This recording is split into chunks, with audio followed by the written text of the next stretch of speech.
puesto que sí es cierto que muchas veces el vehículo, la fuente para contrastar, para escribir la historia, está en los medios, está en la prensa, ¿no?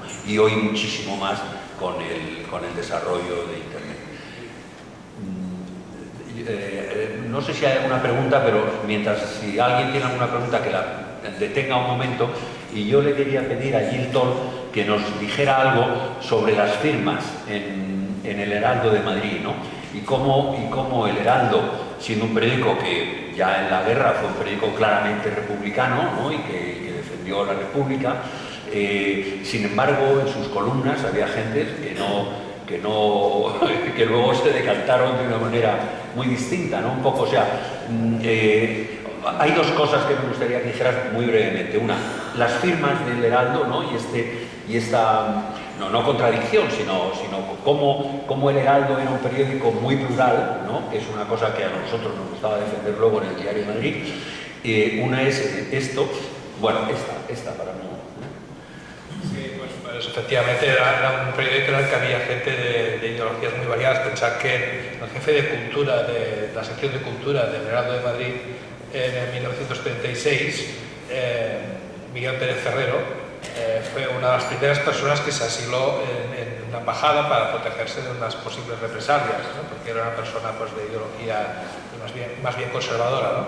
Se pasó en la embajada francesa, pues, unos años durante el cerco de Madrid por las tropas franquistas, y cuando consiguió salir se fue a Francia y luego regresó a Madrid y consiguió trabajo en ABC y fue el director, el jefe de la sección de cultura de ABC hasta que se retiró en los años 70, si no lo olvido mal.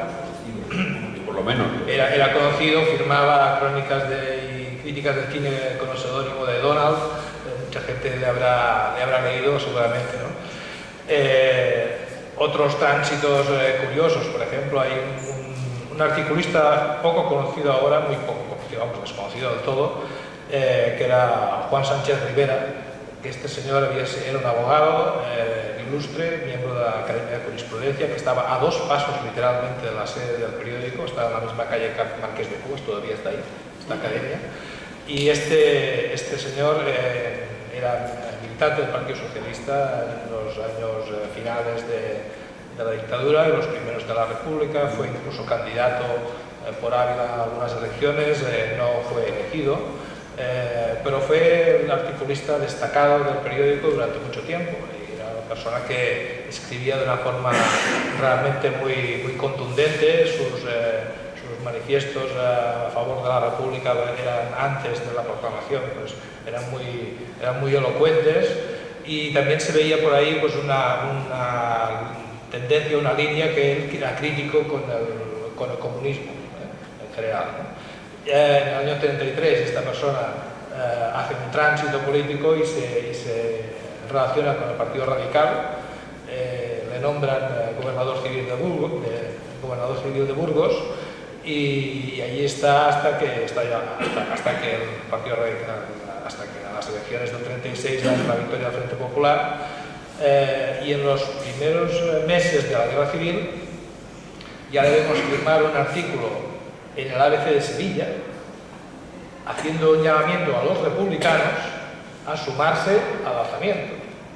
Fíjate tú qué recorrido tan sinuoso, ¿no? Qué recorrido tan increíble, ¿no? Este recorrido, el hijo de Sánchez Rivera, es una persona que tiene más de 80 años, es jesuita y vive en Japón. Lleva una residencia de ancianos en Japón. Conseguí contactar con él y su propio hijo ignoraba toda su carrera anterior, toda su trayectoria anterior a la guerra. La ignoraba totalmente, no sabía ni que había sido un militante socialista, no sabía ni que había escrito a favor de la República. Es decir, estamos hablando aquí de todas unas situaciones desconocidas por los propios protagonistas, porque esta historia ha sido totalmente sepultada, ha sido ignorada, sepultada. No hemos hecho el esfuerzo entre todos de recuperarla hasta ahora, ¿no? Y por tanto nos sorprende incluso a los propios descendientes, ¿no? de estas personas que trabajaron en estos periódicos. Y una cosa más, de Chávez Nogales, nos dices una pincelada de la figura de Chávez Nogales, que hoy es libro de cabecera de muchos de nosotros, bueno, hoy desde hace algunos años. Chávez Nogales fue el... Pero también, porque me parece que es otra figura histórica y muy significativa, ¿no? Chávez Nogales fue el jefe de redacción del periódico entre el 27 y el 30, cuando ya se marcha al periódico Ahora a hacer de subdirector, que en realidad es director, porque el director era el propietario. Y Chávez Nogales, durante su estancia en el Heraldo de Madrid, pues es una persona que dinamiza mucho, que deja su sello de periodismo de calidad, impulsa a los periodistas a escribir información, a olvidarse de las divagaciones, a olvidarse de las floriduras literarias, que era algo pues, habitual, ¿no? Que era algo, digamos, el recurso fácil del que tiene un poco de pluma, pues no salir a la calle y quedarse en el asiento escribiendo florituras, ¿no? Él decía, no me escribo mariposuelas, yo quiero información, quiero información. Y él impulsó esto con una visión también del periodismo un tanto pues, aventurera, ¿no? Hizo ese famoso viaje por Europa en avión, tomó el avión en Madrid y hizo todo un recorrido por todo el continente europeo. Aquello dio origen a una serie de reportajes que se fueron publicando en el periódico, luego salió un libro editado que también tuvo mucho éxito. Fue una experiencia pues, muy exitosa. Otros que firmaron, por ejemplo, Valle Inclán, Ramón María Valle Inclán, que tenía su tertulia muy cerca del periódico, en la calle Alcalá, en la Granja de Henar. Pues allí estaban muchos de los redactores del periódico, estaba Manuel Azaña también, estaba Cipriano Rivasieri en aquella tertulia, y Valle Inclán pues, publicó algunos de los textos de lo que luego sería el Rodeo Ibérico, se publicaron en el periódico como primicia, ¿no? Igual que había hecho anteriormente el gran escritor valenciano, ¿no? Blasco Ibáñez, Vicente Blasco Ibáñez, que publicó enterito Cañas y Barro en el Heraldo de Madrid por entregas, ¿no? Es decir que... Folletón, ¿no? Sí, exacto. Que además de buenos periodistas, había también muchos literatos cercanos al Heraldo de Madrid que fueron publicando en aquellos años, que realmente pues, era un vector de la cultura y de la comunicación, ¿no? Como pues hoy en día, pues, por ejemplo, El País, ¿no? Que también pues, es un periódico donde publican muchísimos gentes de la cultura y de la política española, ¿no? Es decir, que es un actor fundamental que hoy diríamos, ¿cómo es posible si dentro de 30 años hubiera desaparecido? ¿Cómo es posible que nadie sepa lo que era el país, ¿no? Salvando las distancias, estaríamos hablando de casos similares. Sí, enseguida. No, os digo que el libro de Gil Toll sobre la historia del Heraldo de Madrid está en las librerías, creo que quedan algunos ejemplares. Entonces, si alguien está interesado, pues está en las librerías y muchas de estas cosas que está contando Gil y que son tan interesantes hoy y que además nos descubren que había un periodismo muy moderno hace 100 años, ¿no? Hace esto, en fin, pues es esto. Así que les animo a buscar el libro. Tenemos una pregunta de Antonio Fraguas. Sí. Quería preguntar, por favor, si este carácter de fuente fundamental en la historia que Mercedes Cabrera asigna a la prensa sería válido hoy para entender nuestra época. Es decir, por eso venía sobre esa condición de fuente de historia de la prensa actualmente, concretamente en Madrid. Pues es un poco complicado de contestar porque claro, las fuentes de información de que puedo disponer yo hoy, aparte de la prensa, son otras muchas. Quiero decir, no es lo mismo leer prensa histórica de un periodo de tiempo en el que no se ha vivido y que por lo tanto la prensa tiene una credibilidad frente a la cual hay pocos instrumentos para ponerla en cuestión, a la prensa leída en el momento en que uno está viviendo. Pero en cualquier caso, la prensa sigue siendo la fuente de información fundamental para escribir también sobre la actualidad.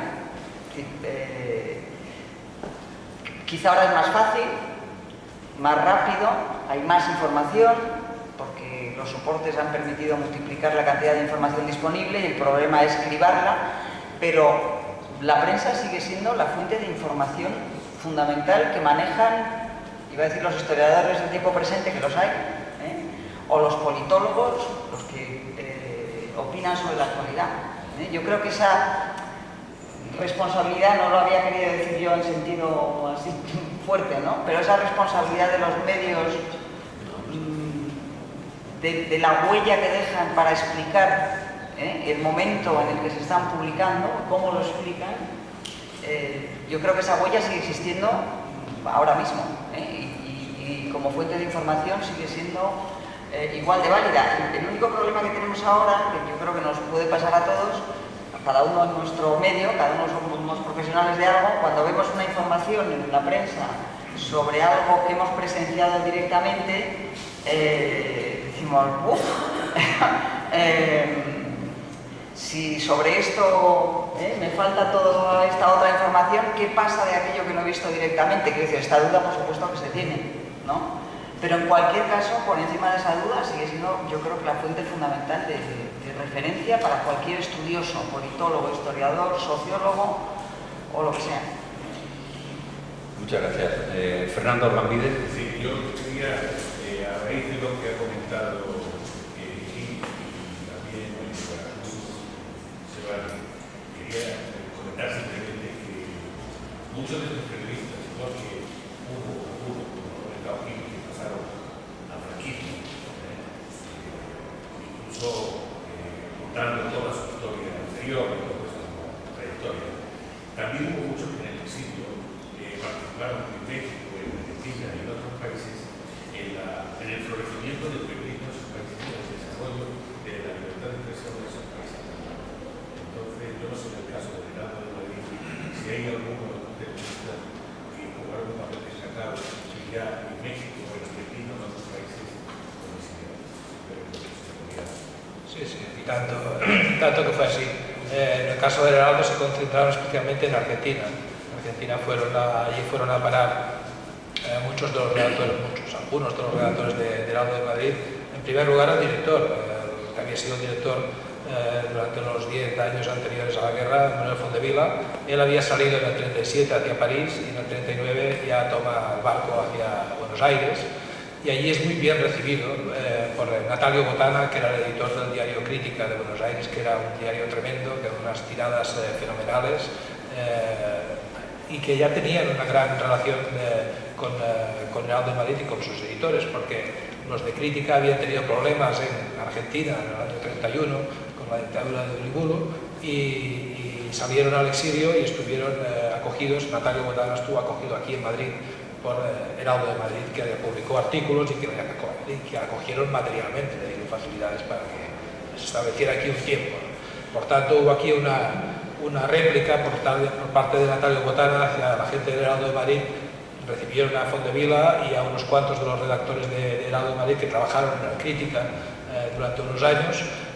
Fondevila lo llegó a dirigir y, por tanto, podemos hablar de que efectivamente hubo una contribución muy grande. La paradoja es que al mismo tiempo otro de los periodistas, el que sucedió a Fondevila en la dirección de Heraldo de Madrid, que fue Alfredo Cabanillas, durante los años de la guerra, que acabó huyendo porque le acusaban de ser demasiado próximo a las personalidades conservadoras, haciendo gestiones humanitarias en su favor, etc. Acabó saliendo de España por Valencia en el año 37 también. Y él se fue a la Argentina, donde tenía una hermana, y allí se relacionó con los discursos franquistas y llegó a dirigir el Diario Español de Buenos Aires. Es decir, que durante un tiempo tuvimos una convivencia de dos periódicos dirigidos por dos exdirectores del Heraldo de Madrid de Buenos Aires. El periódico Diario Español, que era de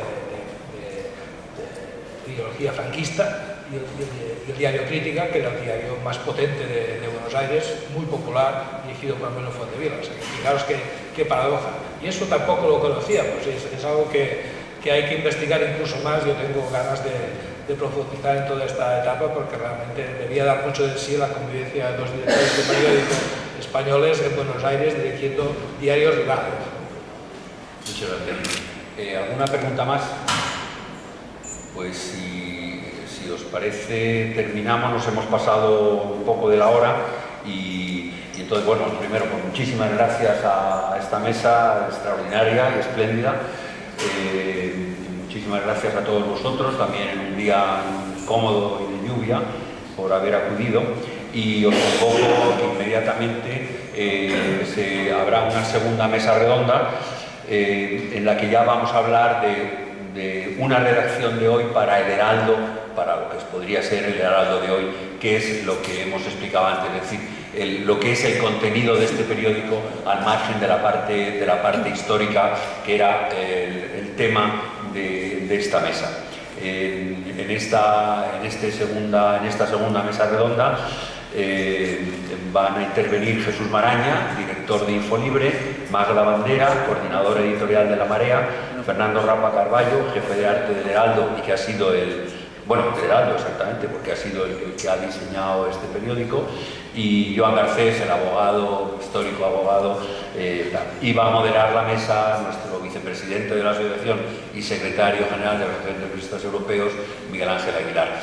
Al término de esa segunda mesa, a nosotros ahora no nos dan nada, pero luego al término de esa segunda mesa y a los que permanezcan, pues les ofreceremos, la Fundación del Diario Madrid les ofrecerá una copa de vino español para poder celebrar, efectivamente, como decía Mercedes, para poder celebrar esto que la conjunción astral ha convertido en una victoria. Muchísimas gracias a todos y nos seguimos viendo en 15 o 20 minutos.